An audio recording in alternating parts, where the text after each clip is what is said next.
I just really feel like I need some music when I come on.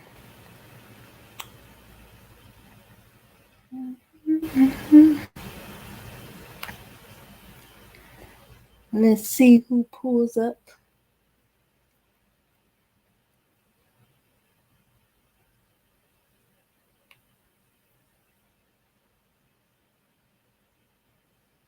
Man, I need to be out here getting this money.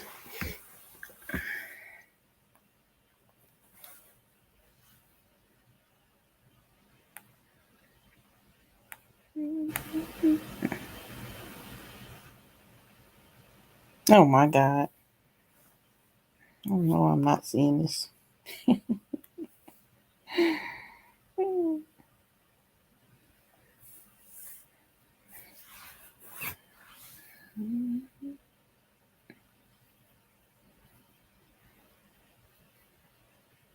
y'all know how I am. I am here. Just a little quick video. I was laying here and I was just thinking earlier, and I just kept on thinking about a reflection. You know, as I look around and I see a lot of people doing a lot of things, being certain ways, and I just was like, man, do anybody ever think about their reflection? It don't seem like it. So, as usual, that takes me into one of my whirlwinds of thought. And now I have to reflect on my reflection. And I say, what is it that I want to see? What do I see, first of all? And what do I want to see in the mirror? How do I apply those things to my everyday life? You know, beyond waking up and getting dressed and making sure you're clean and all that good stuff. Of course, we want that proper sighting of ourselves. But I mean a real live reflection where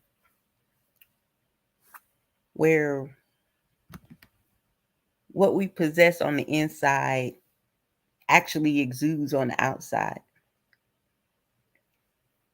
We all know we put our pants on the same way every morning. They say that all the time. We both put our pants on the same way. Yeah, yeah, yeah. But all of our reflections are not the same. What is it that I see? Right now, my reflection, I love what I see. Don't get me wrong. But I see a woman who's evolving. I see a woman who wants to do more. I see a woman that wants to give more. I see a woman that wants to show more. I often say I have many stories. I know we'll have a quick story time on here in a minute, but I have so many stories. But there's also what I gained from those stories. Those are the things that I want to see myself start to implement in everyday life. If I say I want to be an encouragement, I don't mind being a living, walking testimony of things I've navigated through. Ooh, what did I do? I don't mind telling the next person how I conquered something. Those are the things I want to see, I guess. I want to see myself comfortable. And that's not just financially. Hey, Dome. Hey, watermelon. Red right. No, I'm just kidding. Not just I don't know. I just look around on YouTube. I hate when I get those revelations that actually do come from YouTube, like the drama portion of it. Because I just be amazed sometimes at how things go and turn out. And it's not like based on any particular person, just literal, just looking at how things move, because it's not just over here, over there, it's all over, I I just was like, man, do people even like what they see in the mirror anymore? With some of the shenanigans that go on, do you even like what you see in the mirror anymore? I think that a lot of us need to start thinking like that and reevaluating what it is that we actually are reflecting. It's one thing what we see in the mirror, but what are we reflecting outwardly? The reflection I see in a lot of areas is disheartening. It's like, although we are not all the same people, we are still a people. We'll scream unity, but we fight the hardest. And regardless of how we look at it, it's still a reflection of us, even us that's trying to run from it. Us trying to run from, and hide from the things that don't look good, don't sound good. Regardless of the fact, it's still a reflection of us. We can't, we don't, if we're all supposed to be brothers and sisters, we don't get to pick and choose those people. I just wish that a lot of the energy being used out here was put into, just think if how much energy is given on YouTube. Just imagine if every person that had the smoke. Now the smoke is good sometimes, don't get me wrong. I'm not saying don't have fun and all that stuff, but I'm just saying, like, the things that are harmful to someone's well-being, in a sense, to their livelihood. Just think if people took that energy that they put into destroying another, or maybe one another in some cases. What if they took that energy and put it into a LLC or a daycare, some kind of business plan? What if they put that energy into those places that they look for Jay-Z or Beyonce to come and do something? We'll hear that a lot. What Jay-Z do? What Jay-Z do? Well, he ain't gonna do nothing. He don't like us, my opinion. Oh, he did this. Those people do what they want to do, for whom and for what reasons. What about our neighborhoods? Everybody talking about giving back. What if you put that energy into doing something that can prevent the children from being hurt over a summer or something? What if we kill that energy because our kids are watching us? It makes you wonder. You got all these young people running around here acting straight fool, but I'm starting to think like, man, is it they parent? That's one thing I can say. I care about what my kids see when they look at me. I don't want, my kids are 30 and 31. I don't want my children to look at me ever and be like, first of all, my son, I can only imagine what he'll say, because he's the oldest, but he reckless at the mouth. I got good kids. But I have to think that maybe that's due to my reflection. One parent was a little bit of a hustler, but he was still a good parent.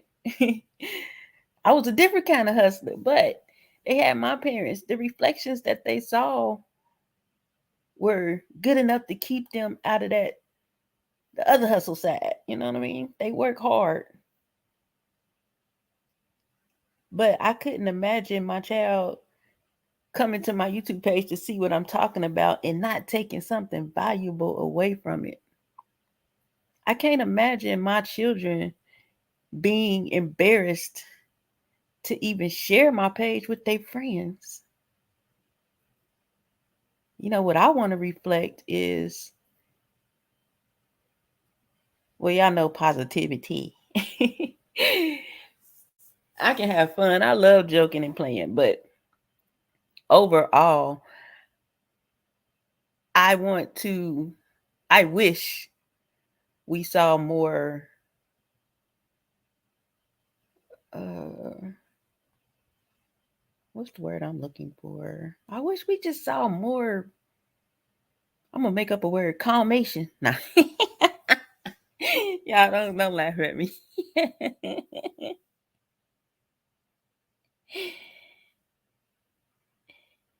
Hey, just saying. I just wish we could have more calmation. Y'all know I made that word up tonight, so remember that on this day, whatever date this is, Meek made up a word, calmation. Have a little more calmation in the nation. I just think I would be exhausted giving up that type of energy every day, all day, probably all night. Like, man, it's so much stuff that we could do out here, so many goals. It's not enough. Not everybody shouldn't be a business owner because that's just not an easy task all the time. But I think that some people are capable of owning businesses, but instead they give themselves to foolishness. I think some people are capable of being authors of books. We know a lot of people got some vivid imaginations.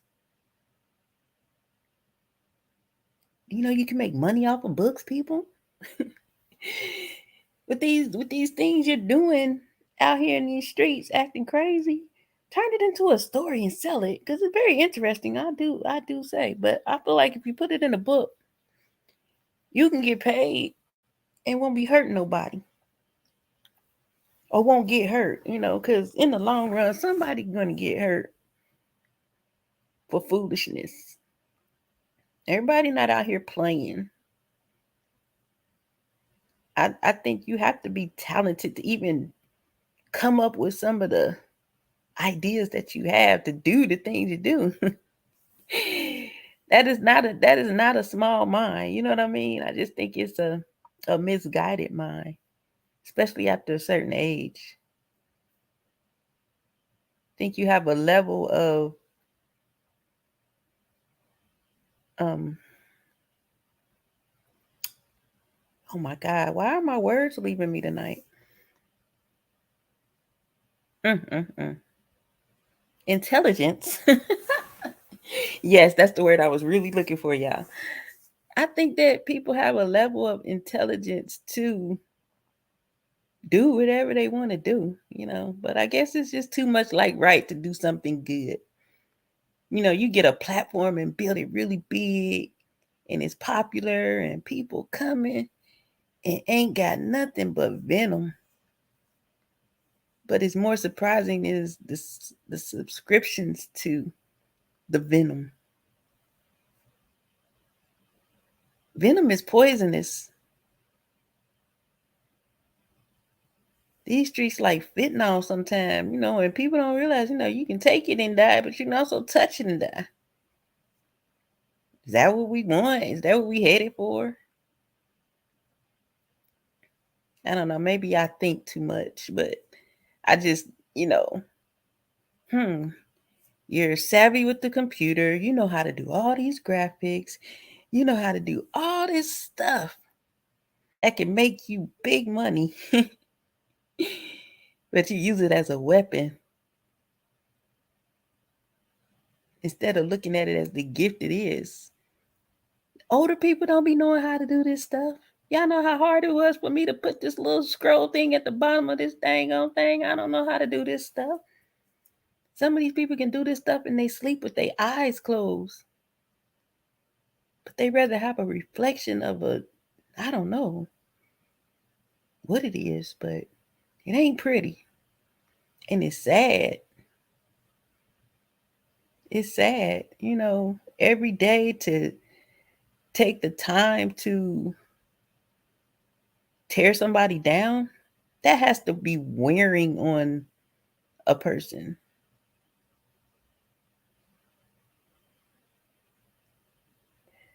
That fast money, we've been talking about that. Fast money ain't good money. You can get it quick, you can lose it quick. I think people that get fast money, for real, I think they get fast money and they'll keep it for a long time. That's the trick. The devil let you fly high. And you be thinking you soaring and you winning. And one fine day, all that stuff come and catch you and snatch that rug right from under you, and you fall down long and hard. Long and hard. That time coming down is where you going to feel it the most. Because you thought you was there. You thought you made it. You thought you had it going on. It don't cost you anything to be kind. And it sure is a wise thing to be humble. Because, man, people run around here exposing people. I maintain. The only person that can really expose anybody is God. And his exposure, Facebook. His exposure is nothing.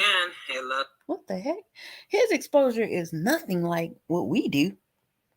All right, man, us exposing people is like patty cake, bakers, man. Bake me a cake. Okay. His exposure will uncover you in every way.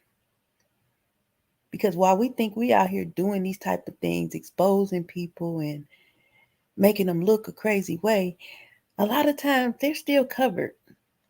It just seems like they're not right now, especially when people are not doing anything to you. You know, who makes us the person who says, you know what, I'm going to reveal everything about you after I dig it up. It's insane. It's insane. Hey, I mean, to each his or her own. But I just really think that somewhere something is loose. And if more people would realize what I say, what you have in your hand is what you should use. What do you have in your hand? Look at all this stuff people got in their hand and they just using it for evil. I'm scared to do stuff like that. Because I know when it come back on me, it's going to be much harder than what I dish out.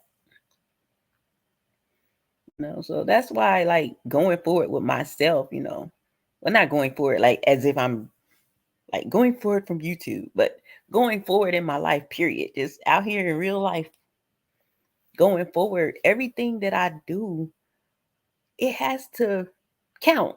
It has to mean something. Otherwise, I'm wasting my life. I'm wasting my time. I don't have, I think I got more life behind me. I'm halfway to 100. Hell. I'm just like, whatever how they, like, people will think they missed something or it's too late. It's never too late, number one. Number two, I feel like I didn't miss anything because I feel like I wasn't equipped. Although I might have wanted to do something or think I should have did something, I was not equipped. I apply that to marriage. I could have been married. I probably would have been divorced because I was not equipped. So now that I've lived some and learned a lot, I'm a little more equipped to do a little more, a few more things. And as I become more equipped in other areas, then I do more things. The things I thought I was going to do 10 years ago make so much more sense right now. I think had I did it then, it wouldn't have done what it was supposed to do. Probably wouldn't even got off the ground. So when I say mirror, mirror, what do I see? I see big things popping. I see whatever it is that is to be birthed out of me is going to come out. And this time, if it's something I done before, it's going to hit. I'm going to win. I'm not going to be afraid to do things that I haven't done before this time. I'm going to do it instead of sitting on it and waiting 10 years later. And I'm going to be a hit. I don't expect anything less, you know. And if it wasn't a hit, guess what? It's going to be a lesson in it. And then it's going to be time to do something else or do it again. I just think that with the world the way it is right now, it's enough mess out here than to go and make mess. Honestly, we walking around, we don't know what kind of nothing going on in the atmosphere, nothing. Probably should be holding our breath, but here we are fighting in the world. I don't know. I don't want to wake up one day at 62 and be like, I don't remember nothing but happy hour. That can't be my life. That can't be my story. You know what I'm saying? Like, I don't think that many people think about their legacy, you know. Maybe you might not have a lot to leave behind, but what will they say when you leave here? You know what I mean? When the people got to come together and mourn your departure, what are they going to say? I think about that. I have thought about that probably for the last 20 years. And that used to be a huge problem for me because I always used to say, I tell you when it really hit me, it been a long time. When it really hit me was when Left Eye died. And I can't tell you why her death affected me. So like, man, y'all would have thought I knew that lady. You would have thought I knew that woman. But her death affected me so strongly. And I think it was because at the time, I'm pretty sure we was kind of close in age. And I felt like, man, she's dying young and she done so much. Although she could have done a whole lot more, but she done a lot in her short time. And then I looked at myself and I'm like, I ain't did nothing. And it was just a hard pill. So it's like I always started to think like, what would somebody say? You know, besides she was a good mother. That girl could do some hair. And she had a big heart. She was giving and caring and kind. I don't want that to be my end. It's good and nice, but I want, man, I need something else. I need to make an impact while I'm here. And not no impact that's gonna hurt my next my brother or sister next to me, across from me, beside me.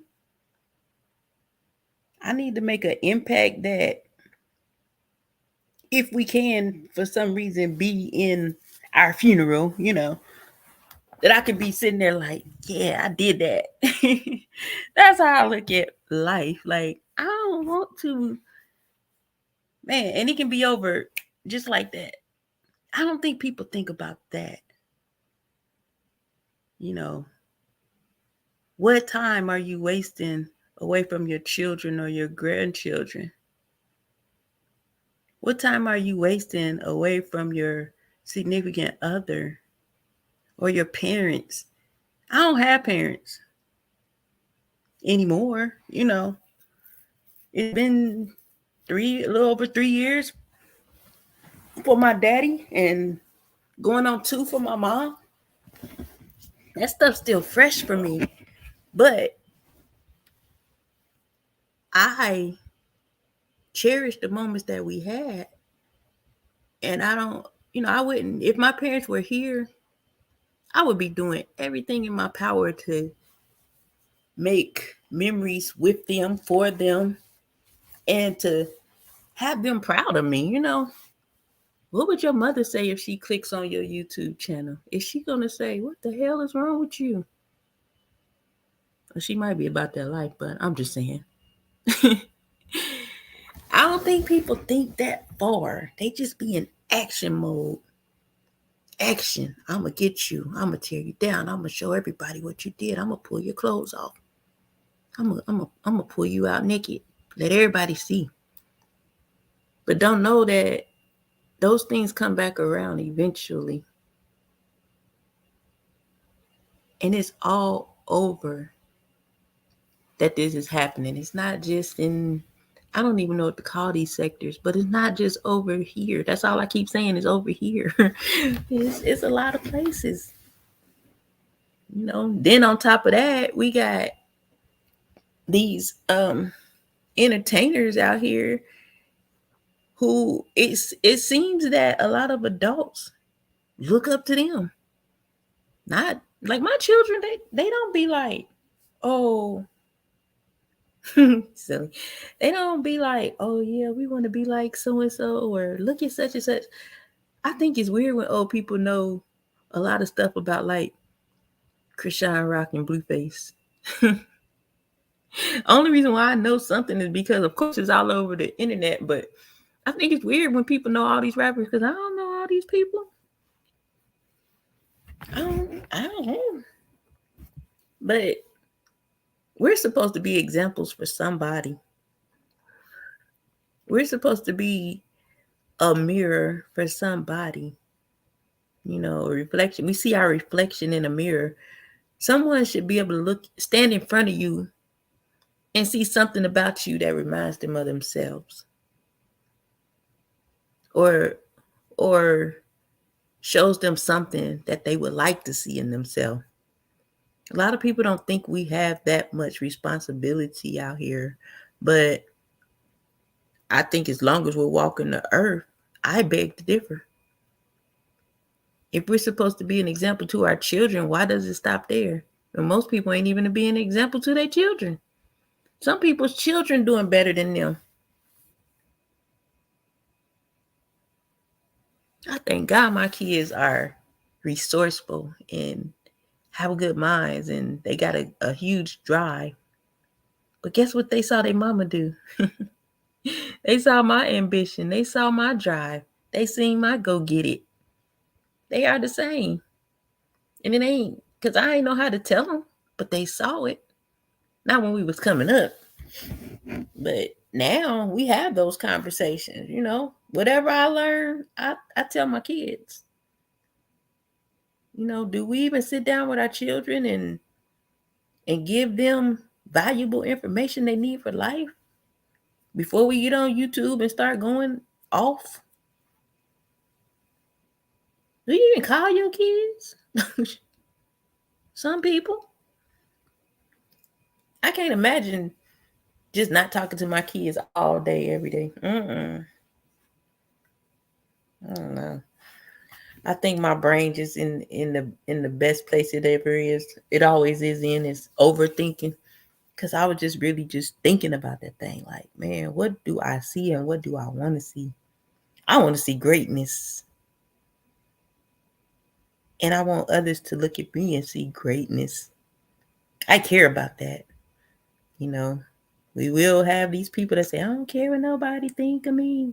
That's you. I care. Because what somebody else think of me might mean a referral. You can work on that, Dawn. What somebody else think of me might mean being blessed with something that I need and don't know where I'm going to get it from. We should care what people think of us. We should care what people see when they look at us. It's important. Don't, when I'll be on your page, you don't need to be cussing, I don't think. I don't know. Hey, last night I passed out. I was watching and I woke up like, dang. Okay. I don't know. I just, well, I think that you two and maybe three, if just saying still in the bushes, y'all get what I'm saying. Like how you get on here and do your makeup.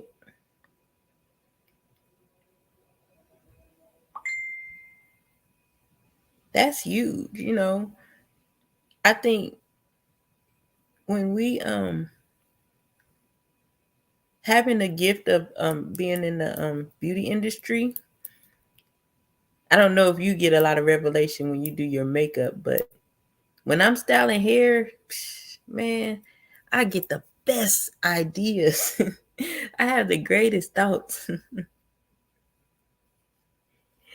I probably was there for him cutting the food too, and I think I probably was just too tipsy. It was one of them nights. Yeah, I don't know. I don't know what I want. I just want my reflection to be reflecting right. All right. That's what I want. I don't know what the rest of these people gonna do. I can only control what I'm gonna do and talk about it and be about it.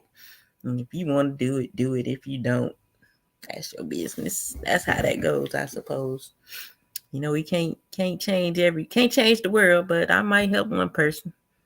Might wake up one day and be like, you know what, I'm tired of this. I'm gonna go and look at my reflection like that girl Meek said. What man, I don't even know what you was talking about last night. I wish I mean I can do like a not like I can do other people's makeup, but I can make myself look all right.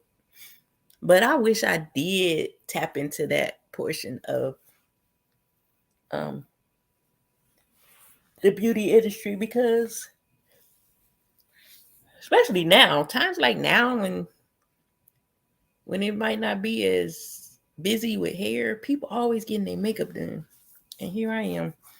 I don't even know if I could I don't even know if I could learn to that degree, you know what I mean?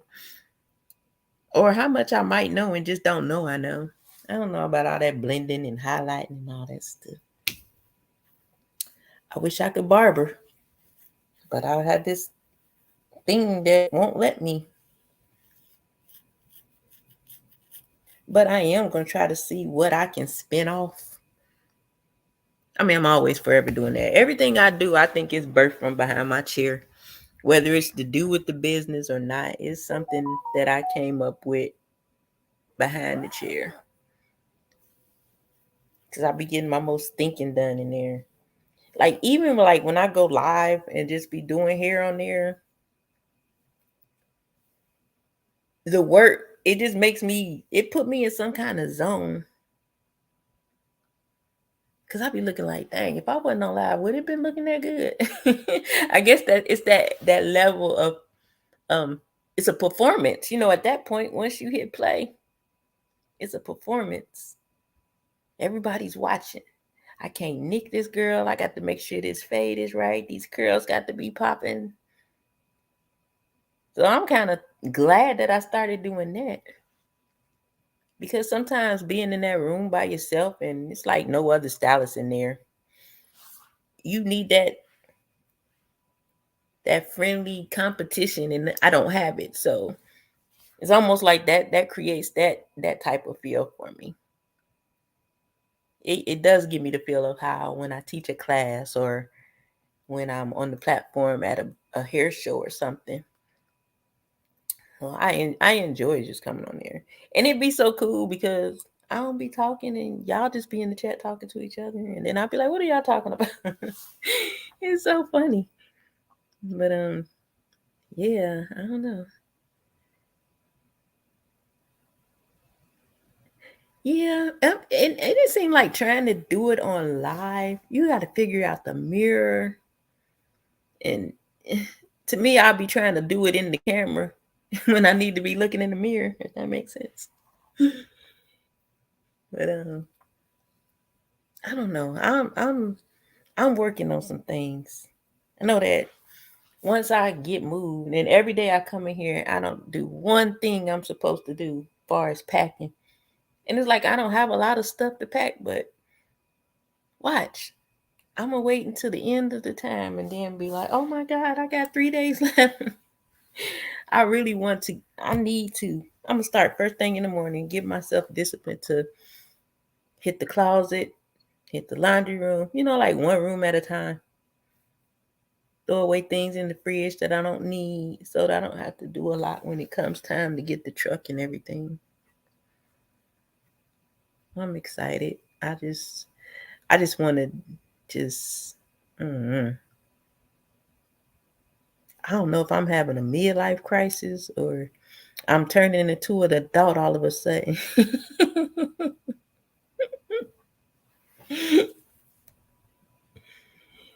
Crazy blind, so I'm all in the mirror. Yeah, man. Some people can do that stuff good, but I don't think I could. If I was doing my hair on camera, I would be all into my hair. It wouldn't be nothing about the camera. Y'all just be sitting there like, is she ever gonna turn around and look at us? I know I would. Like you said, you be zoned out.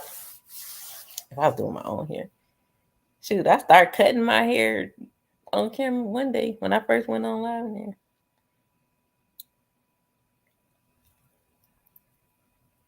I need to start writing more. Y'all journal? I need to start writing more because I be having so many ideas and I'm gonna need those ideas. And I don't need to forget none of them. And that's usually how I go. You had all these bright ideas, and then when it comes time to get ready to do it, you be like, dang, what did I say I was gonna do? I definitely don't want that. I don't. I need to be journaling. I need to be outside making some money right now. It just ain't enough hours in the day, man. Not definitely. You make music? Cool. Form of artistry. You get that weird thing going on, don't you? I always say artistic people are weirdos. Cause I don't think weird is a bad thing. I think it's unique. You're weird. Anybody that does music, cut hair, style hair, draw, sing, dance. Yeah, where your music at? You make music. Where's it at?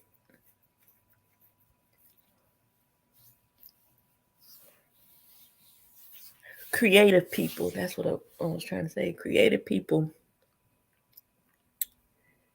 If people aren't creative, we're very weird to them. We probably seem like we walking backwards when we're walking forwards.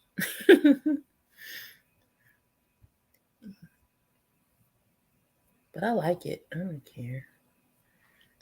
Call me weird. It's a good thing. Yeah, I think I'm bad. I went up there and put the little banner on my thing. Like, oh yeah, I'm learning something.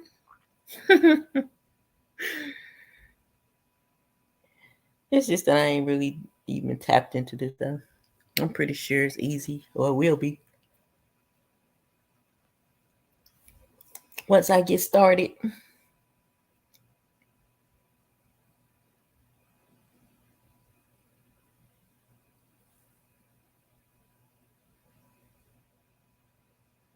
I was looking at something on YouTube. So what y'all doing for the evening?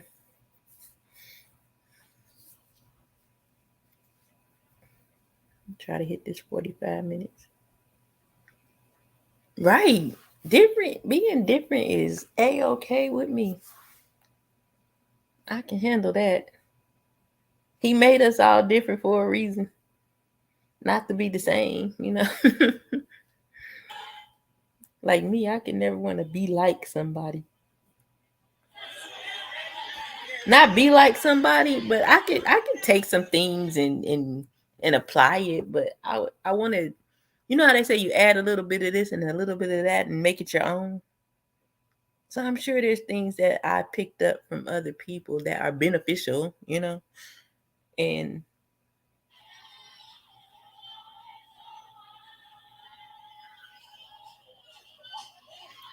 just make it your own.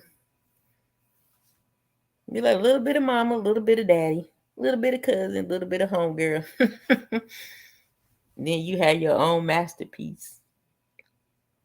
That's exactly how I do hair. I I take things that I've learned from different people. Well, that's how I came up with my formula for my haircuts.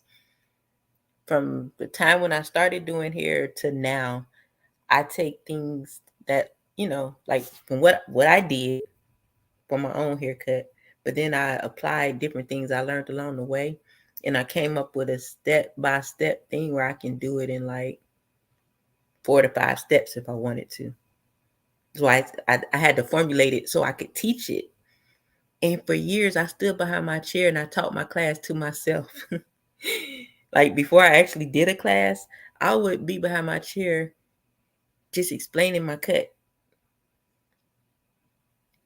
You're going to part the hair from ear to ear, make in a C formation. And we're going to take this section. It's going to be a traveling guide. I was just walking through these things behind the chair. And so when I finally did a class, it was kind of easy just to say what I was doing. I have my cuts called cut 50/50 or cut 100. 50/50 would be half shears, half another tool. 100 is all clippers. I prefer using all clippers. It's quicker. I got to get back to stuff like that because those are the things that keep you motivated when you come up with formulas for what you're doing. Like if you had a certain way you did eyeshadow and you called it candy pop, that those are things that add to your creativity.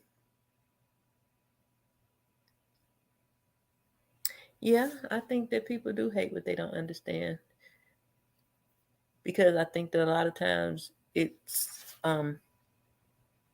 truth to them. People see it and they know exactly what they're looking at. They don't understand it because they don't know why they can't do it. How can they can't be that cool? So therefore, I'm just gonna hate it. I think that's what happens. I really do. You ever had somebody that tell you they don't like you and they were like, I just don't? That is the craziest mess to me in the world. I don't like you. I just don't like you. I ain't gotta have a reason. That used to kill me when I was younger, man. I could not accept the fact that people did not like me. I used to be like, but Dad, I didn't even do anything. And he told me, everybody ain't gonna like you. Just laugh at them. I remember this girl wanted to fight me and she was talking big shit. I started laughing. She looked at me like I was crazy and walked away.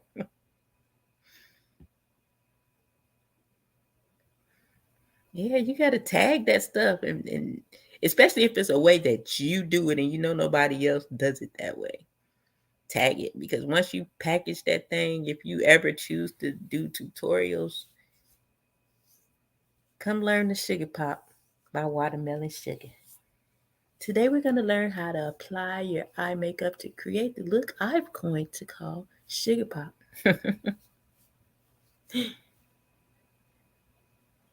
If you're looking for an extra, no, that ain't what I want to say.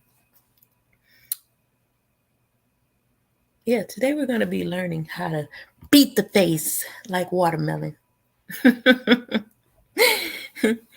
If you're looking for a natural beat, that's what we're going to do today. We're going to show you how to apply the makeup where it's barely there, but it's popping everywhere. Barely there, but popping everywhere. I love it. Oh, we got these new lashes in today. They call spider webs. We're going to apply them and see how they look. Let's do a review. Spider legs.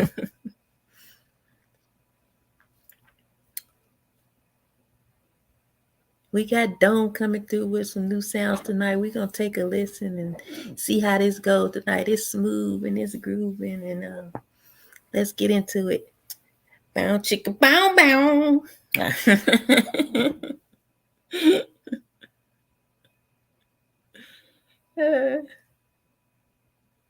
How I'm just sitting here start doing commercials.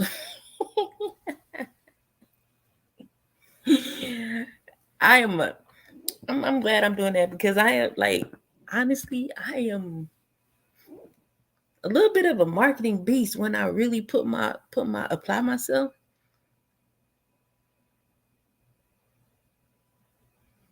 When I apply myself, I really am. I built a whole clientele off of social media when I came from Ohio to South Carolina. Marketing is everything.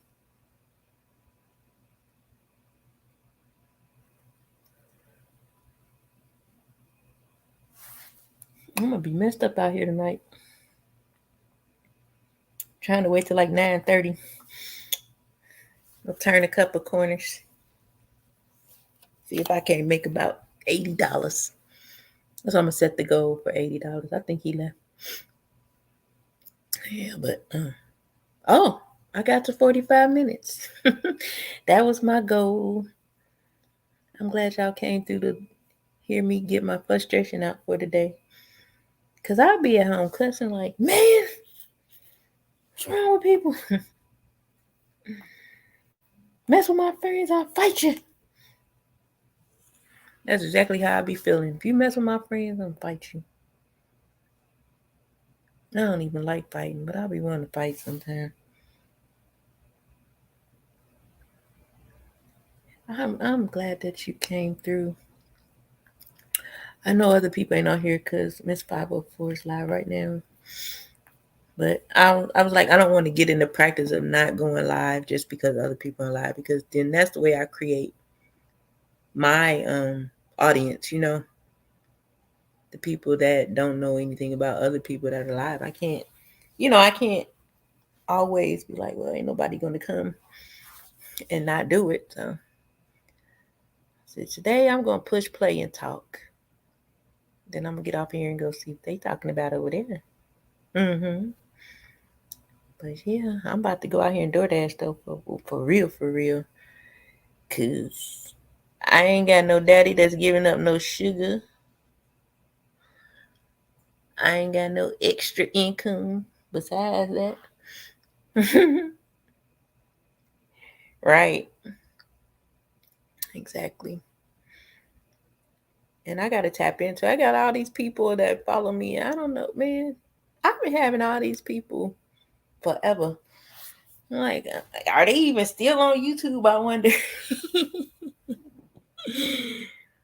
But I definitely do want to get a little more structured, because right now I am super random and I am going to just push play and talk. But then that might be my thing, huh?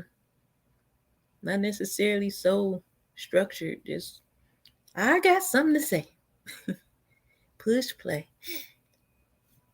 I kind of like it like that, because I think, like, when I planned, like, for instance, when I used to do my group for my church, and it was on Wednesdays at 6:30. Sometimes I would, for some reason, think it was at 7 o'clock. For some reason, sometimes I would think it was 7:30. So I did well with that, but I think I don't want to be in that type of thing. I just want to, when there's something on my heart, come and pour it out. Yeah, that's what I want to do. Just come and pour it out. When I feel it, go live if I can. I know I need to be doing something. I don't want to talk about stuff I don't know what the heck I'm talking about. I don't want to talk about stuff that I got to do a whole bunch of research so I can know what I'm talking about. I want to talk about what I know what I'm talking about. And if I got to do some research, it's because I don't know what a word meant. Or I want to see what the synonyms are or something like that. That's what I want. I think it's going to be cool, though, because a lot of people have been following and stuff. I'm okay with the process, I'm not looking for no boom. I'm just, what I say in the beginning all the time, if it's 121 or 81, that one, that's more important to me than 20,000 people seeing my video. That one that it actually helps or makes them feel better in their day or whatever the case may be. That's what's more valuable to me. Anything greater is a bonus. So yes, I look forward to my bonuses, but I come here to reach one. Why would I go above and beyond what I'm supposed to do? If I just help one person, I've done good. And I can help one person every day. I've done gooder. You know? Some people don't want to help nobody. I'm just me. I don't possess nothing major. If I had a whole lot of money, I'd probably give it away. Cause I'll be giving away the little bit of money I got when I be needing it. But miraculously, I always had what I need, you know? That's why I don't never change my heart, you know? I don't do anything stupid. Now, I ain't gonna get my lights turned off trying to get somebody no money. Or give it to the church trying to give me no money. Man. I mean, heck no. Just saying.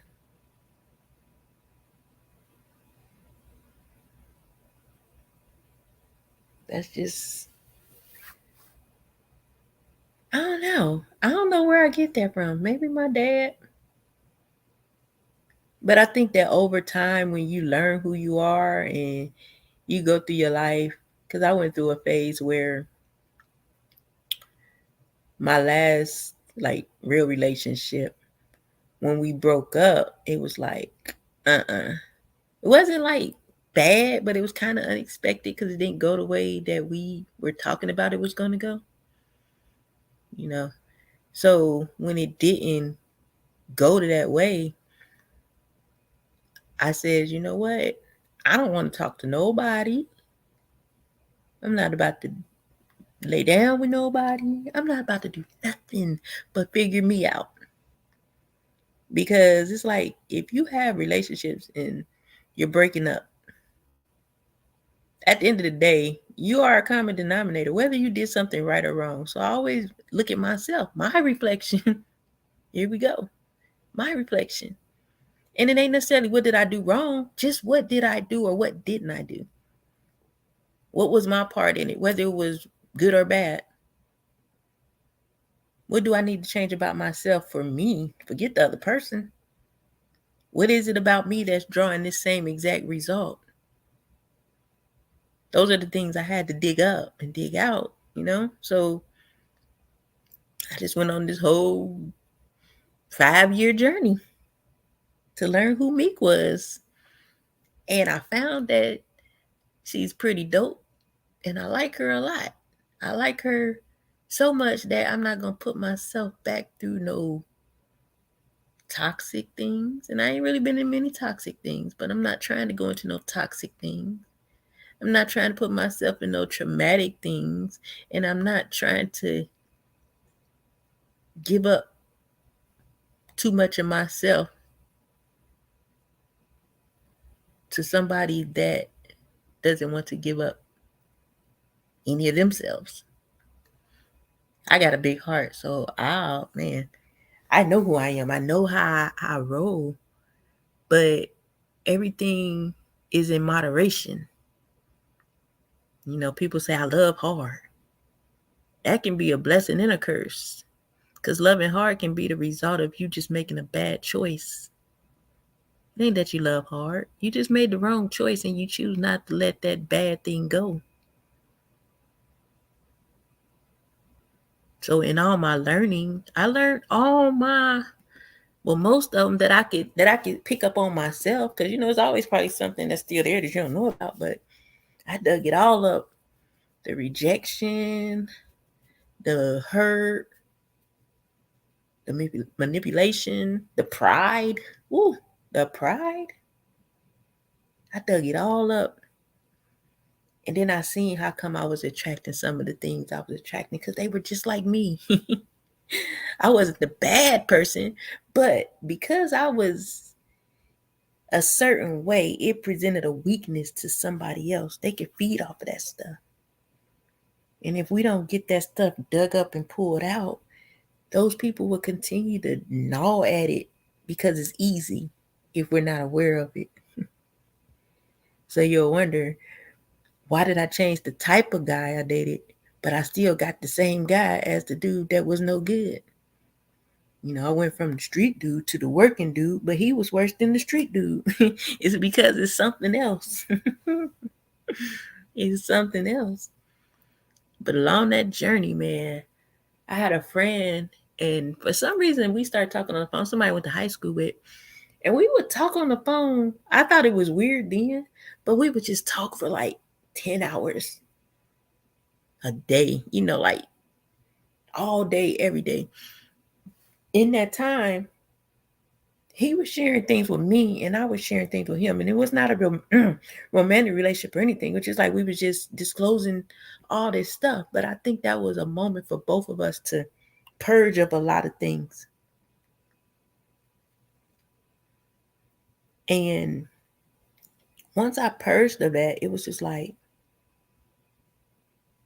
as he told a story, it would trigger something I forgot. It was so much stuff. If I had to just go through that without those conversations, there's a lot of stuff that I probably wouldn't even have tapped into. A story he might have told made me feel like, wait a minute. Just like how I'm talking now. Somebody's bound to hear something that's going to tap on something that they say, wait a minute, that happened to me. Whatever the case may be. But I dug it all up. And then it was like, I have this freedom, I got in this little group. It was called The One University. It's about becoming the one. People want to get married and stuff. And they think they're going to come in there and get a husband or get a wife. And it was really about you becoming that, getting ready for marriage. So once I started going through all those things and started digging all that stuff up, now I got to face those things because they were doing like sessions where you would renounce things, go through deliverance. And man, it was hard, but it was good.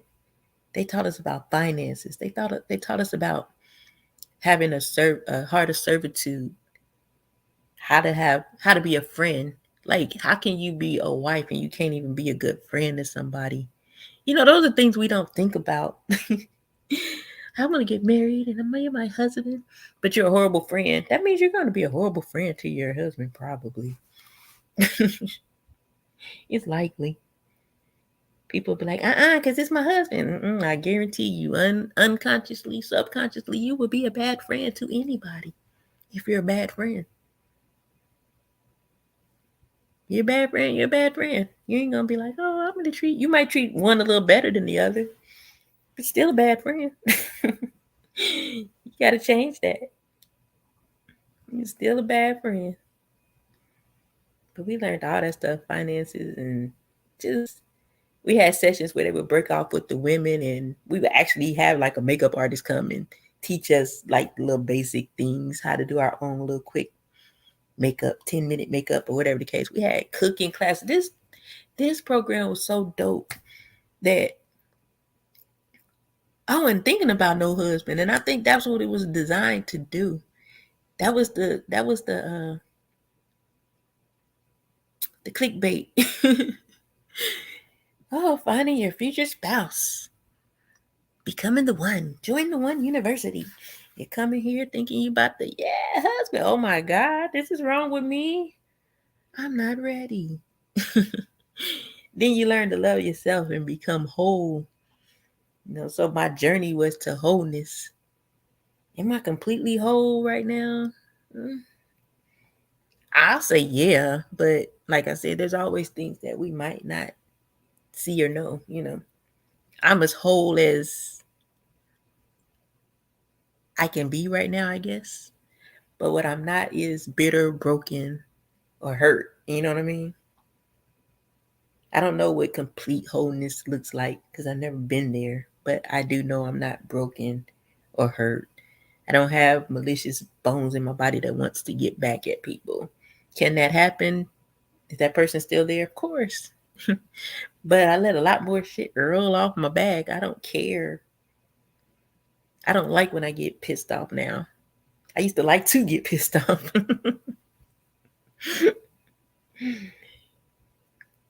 But it's self work is worth it. You know what I mean? Like, a lot of people don't like to face their stuff. And I don't want to talk about it. I don't want to talk about it. As long as it's in there, it's gonna be a problem. And some people can push the stuff down so deep that they don't even remember it Hey, double speak. They don't even remember it. It's down so far, just tucked away in some corner. And every time somebody touch on that thing that triggered it to irritate you, you're going off and you don't even know why. And I think that's why a lot of people's relationships fail, because there's something in them that a person can do, a trigger for them, and they don't know why it's triggering them. And it's either because they've forgotten something that happened to them, they've suppressed it, or they've hidden something from that person. A lot of people like to say, everything ain't to be told. You're supposed to tell your significant other everything. I don't know if you're supposed to tell them everything, but what I do know is you're supposed to tell them those things that are triggering to you.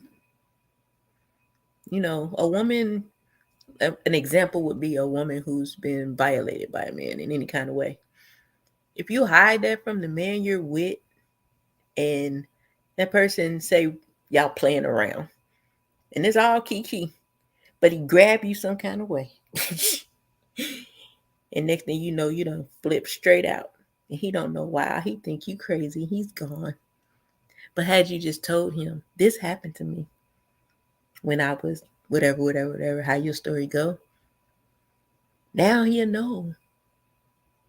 If he did accidentally grab you some kind of way and you excuse me, and you have some kind of reaction, he understands, you know what I mean? He knows to either give you some time or console you, apologize, just think people out here just flipping out on people like, and that person don't even know what's wrong. They don't even know what they did because you never told them what happened to you. I don't think that stuff like that is good to hide from people. But you also have to recognize it's there for yourself to even be able to tell somebody. I'm an open book. I'll sit here and tell y'all my whole damn life because I don't care. I'm free. You know what I mean? I am free. That's one thing I can say. I might not be whole, but I am free. I don't have nothing that I know of that has me bound to the point that I can't speak on it. I'm sure I'll be telling a bunch of stories. Been through a lot. I've been through a lot, but I still ain't been through as much as the next person probably has.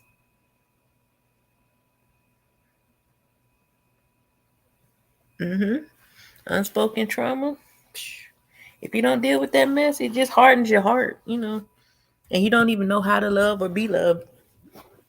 A lot of people run around here wishing and hoping for this magical man, but he can't do no magic if you got all that stuff down in there, and vice versa. If they hurt people, I don't like the fact that we make it like it's just women get done wrong. I'm guarded because I was just done so wrong before. He hurt me. Well, why can't men be guarded and been hurt before and they don't know how to treat women sometimes? Have you ever thought that some of these dogs are dogs because some woman dogged them? We be guarded because a man done dogged us, but they be dogging us because another woman done dogged them.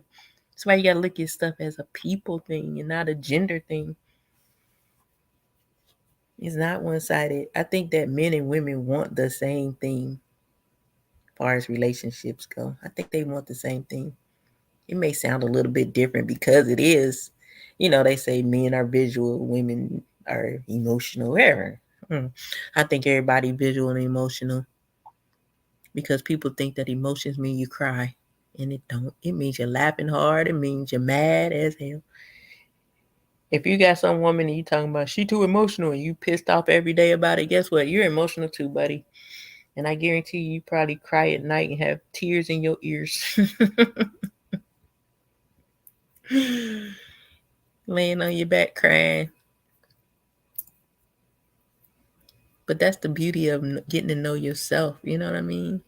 The best thing in life you can do is know who you are.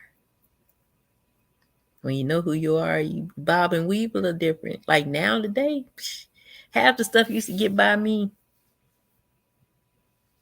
back in the day. I know, like you see them red flags quickly. You know what I mean? And you You don't test them out or try to see what you can. Yeah, I see that old wolf got big, shiny, sharp teeth. But I'm meek. I think I can change him and he won't bite me. Then I'm gonna go over there and stick my finger in his mouth and he ain't gonna bite me. And I'm like, yeah, okay, I can change him to be a nice little puppy wolf. Even though his teeth big and he probably gonna bite me eventually, but I'm meek. I can change this. And then what happens? 6, 7 months down the line, nigga done bit you. It's kind of like knowing a flame is hot and still touching it, you know? What you do that for? So I've learned not to stick my hand in the fire, even though it's red and pretty. Stay away from that wolf with the big teeth. He just looks big and strong and mighty. You don't need him. He's going to bite you. Did you hear what he said?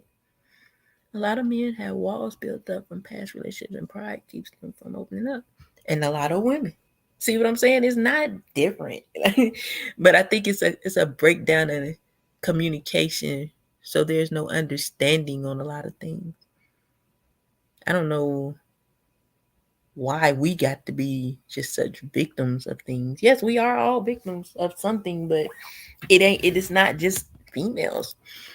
I think that men are supposed to suck it up and deal with it. And then we supposed to get, oh, I know what you've been through. I don't want that, man. I want to get past and get healed and get through that stuff. If I deal with somebody and that man can't be transparent with me, how can I love him? And vice versa.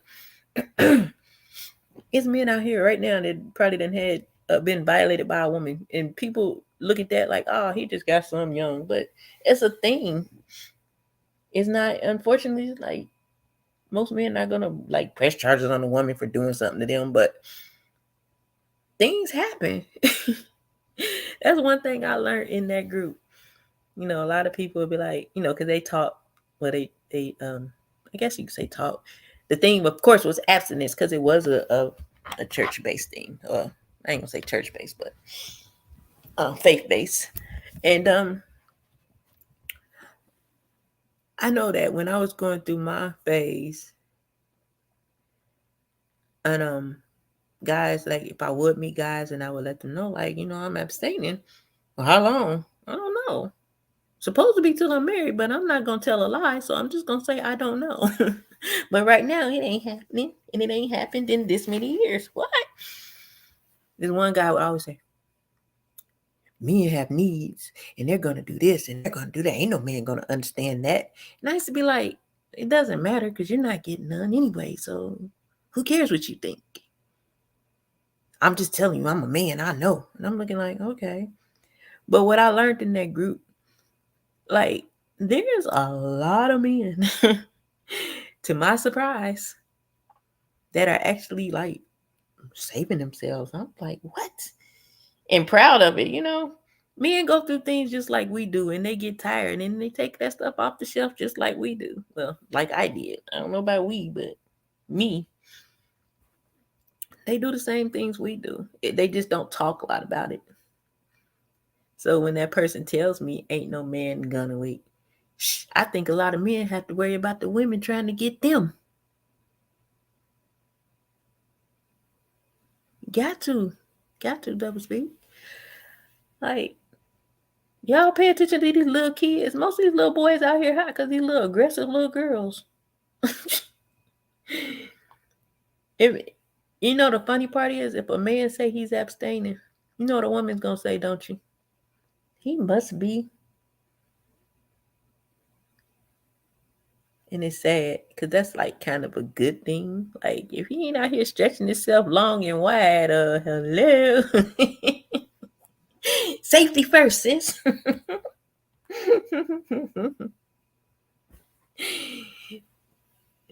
Safety first. But you know, double speak, that's the foundation of all relationships, all businesses, all everything. It's the Lord. Like, I don't know why people don't want them, but I do, and I don't care what you want or don't want. I'm gonna talk about them. Surely is. I wake up every day. Why not? to. And it's so easy. It just makes life just a little bit easier. He let us have fun. I think that's what people have misconstrued is that if you develop a relationship with God or believe in Jesus, that you're, first of all, I guess, being bamboozled to believe that this blue eye something. And I'm like, oh, I don't know that person. I've never been introduced to him.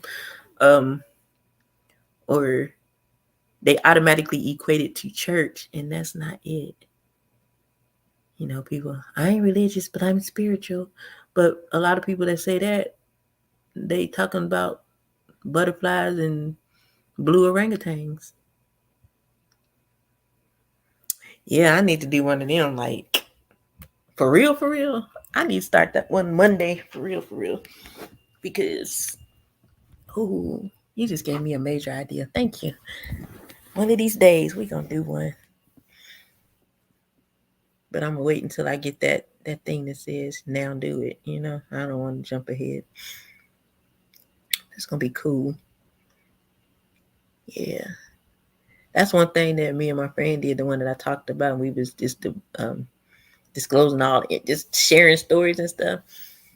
He had never did a fast before, and weirdly enough, I was all into Jamal Bryant, and that church I did a fast, and I did it, and he did it with me. He's like, man, I've never did anything like that, but I feel so good.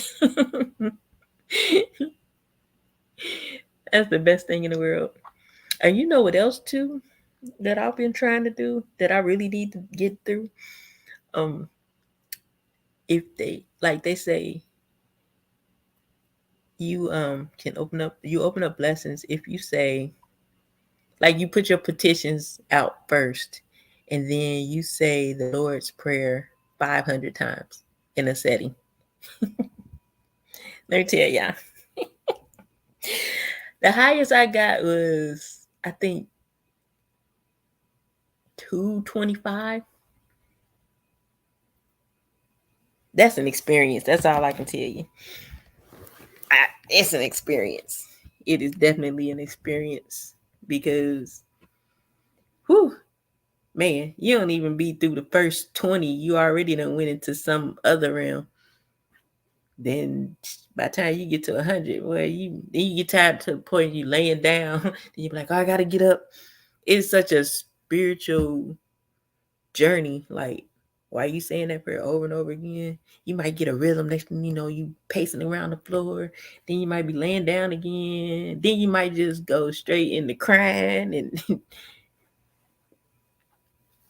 I'm gonna have to find that video, and I might put it on my community wall.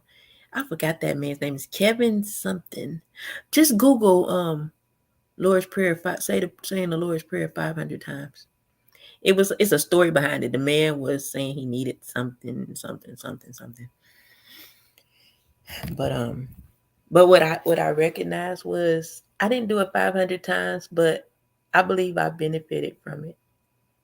It's no different than, it's a prayer. You know what I'm saying? It's no different than praying. That's how he tells us how to pray, isn't it? You think about it, it ain't no different if I just went and started doing my own freestyle prayers. But it's like I can't explain it. It's I was like you too. What is it? What is that about? My ex told me about it, and I'm like, and when I did it, the experience showed me that, wow, it's something deeper than I thought. You know what I mean? So it was definitely an experience. I don't know how deep you like to go, but I love to be in the presence, and I feel like it really, really, really takes you into the presence of the Lord. That's the best way I can explain it. It's like, get the petition you put before the Lord and all that good stuff. It brings you into a presence. Like, wow. Yes, it was a good thing. I'm gonna get that 500 probably before I leave here. This home, not here, this earth. Yeah. There's a lot of, like I said, I think it's just what I got out of it was the overall experience of going into the presence, not necessarily of what manifested, whatever. It was like it was just a spiritual high, just to go into that. I remember my church. I used to go to this church here in Charleston. To be my last story, because I've been told about 85 stories. And the lady, what the first lady, the pastor's wife, she put me on the intercessory team. I'm a person who didn't pray. Like, I come from not praying to having to pray. Like, when my parents started getting sick and stuff, and I had a really, really bad breakup, and I couldn't function. Like, we worked together, and I would be at work, and I'll be like, every 10 minutes, I would just break out crying, and I just could not get myself together. And the lady, they were pastors that owned the church. I mean, that owned the shop. And I had went to her and I told her like what was going on. I'm like, we was in a relationship, blah, blah, blah. And she was like, yeah, I put the horse before the carriage. I'm like, I guess. She was like, how often do you pray? And I said, I don't. I mean, I had to be honest, and in that moment, it was like, man, I always thought that when I prayed, I sound weird. Because you know how they tell you, how it tells you that when you talk to yourself, you crazy. Whatever. I used to feel like, who am I talking to? Even though I knew I was, I'm praying, I'm talking to God. I didn't have that connection then, you know what I'm saying? So it didn't, besides now lay me down to sleep and thank you for the food. That was about it. Thank you, Jesus, a little bit. But I we went to a Candy Jones concert. And me and him was supposed to go, but of course we didn't go. So I took my friend. And I just had this thing, and I was like, I don't even know what to say, what to do. And I was like, God, please give me my prayer language. I don't know if y'all speak in tongues, but yeah. Man, talking about 20 seconds later, it was on. That was the only way that I started to pray, though, is to receive the gift of tongues. If I didn't do that, I don't know if I would have ever came into actually praying, like in my natural. So when she put me on that team, and I'm like, I can't pray, because I knew like they have when you get to church and they have the corporate prayer or whatever. My friend used to do it, and I'm like, oh shoot, they don't put me on the intercessory team. I'm gonna have to get up there and pray. Oh Lord, I gotta practice. I had a 3-bedroom house at the time, so I made a room. It was like after the war room came out, and I made a whole room my prayer room. I would like have people, like, if anybody got any prayer requests, I would write everybody's prayer. This is how crazy this was, though. I called I'm a practice. Yeah, it's definitely a gift. I'm a practice, because if I'm gonna have to get on stage and pray in front of this church, I need to know how to do it. Because like I said, back then I didn't know nothing about you pray how you want to pray, how you talk, how you don't have to have this style like a lot of these people do, imitating people. So that means their prayers ain't reaching nowhere because they're trying to pray like that person over there. But it wasn't that I was trying to pray like her. I was trying to make sure I knew what to say. Not understanding the Spirit supposed to give you these words, but I'm going in my room every night. I had all these cards laid out on the floor, people's prayer requests. And I would play some music and I would go in there and just start praying. And I'm practicing how I'm going to do on stage. But the whole time I'm having all these spiritual experiences. I'm seeing things. I'm praise dancing and I don't praise dance. I'm singing. I'm waking up on the floor like 3 hours later, like, did I go to sleep? What happened? And it was crazy because it was then I realized he was teaching me. You know what I mean? Like, that's why I tell people, like, yeah, I love church, but ain't nobody going to teach you better than God. Here I am thinking I'm practicing, but I was learning that I truly was an intercessor. And I was just so nervous about getting up on the stage. Forget the stage. I actually left that church because I didn't want to be on the intercessory team, though. No, I left because it wasn't because of that. We never even got that far. I left because they made me be a usher, and I didn't want to be a usher. I'm out of here, man. I'm not about to be no usher. And then I switched churches, and the lady asked me to be a usher. Guess what I love to do now? Yeah, that's my thing. I'll be trying to usher through the computer screen, like, get her some tissue. But yeah, man, it's just, I don't know. I guess that's the answer to everything. You know, these people out here acting crazy. I'm just going to start praying more. That's the answer. Pray more. Because right now, somebody ain't praying because there's a whole bunch of chaos running around here on YouTube. Just start praying more. So I'm about to get up off of here because I'm about to go out here and make me some money. Do a little door dashing now that I done came down off my happy hour. But I love everybody that came through Double Speed, Watermelon Dome, and Just Saying. And anybody else that may come through and listen to my little meat talk, I love you too. And I will be back soon because y'all know I'm random. It might be later on tonight. Love y'all. Bye.